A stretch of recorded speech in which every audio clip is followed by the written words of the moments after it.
নির্বাচন পর্যবেক্ষণ মিশনের শেষে গুরুত্বপূর্ণ মন্তব্য করেছেন বাংলাদেশ জামায়াতে ইসলামীর আমির ডক্টর শফিকুর রহমান।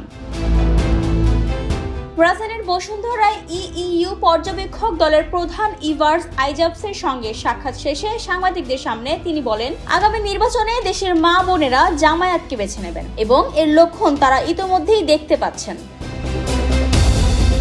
জামায়াত আমির জানান, জনগণের প্রতি তার শতভাগ আস্থা আছে। তিনি বলেন, আগামী নির্বাচনে জনগণই সুশাসন নিশ্চিত করবে। আমরা শুধু চাই নির্বাচনটা সুষ্ঠু ও নিরপেক্ষ হোক।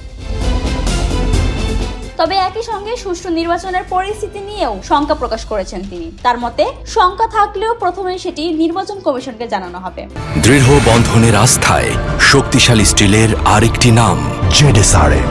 সমাধান না পেলে জাতিকে জানিয়ে দেওয়া হবে। তিনি আরো বলেন, এবারের নির্বাচন যদি জনগণের হাতছাড়া হয়ে যায় তবে ভবিষ্যতে তারা কবে ভোটাধিকার ফিরে পাবে তা জানা নেই। গণমাধ্যম নিয়ে মন্তব্য করতে গিয়ে জামায়াত আমির অভিযোগ করেন, দেশের গণমাধ্যমের একটি অংশ সাম্প্রতিক সময়ে একটি দলের দিকে ঝুঁকে পড়েছে। তার দাবি, অভ্যুত্থানের সময়ও একই গণমাধ্যম একদিকে অবস্থান নিয়েছিল।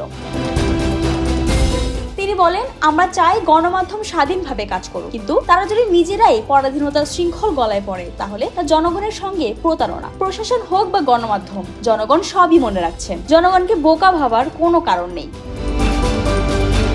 ডেস্ক রিপোর্ট, জয় জয় দিন।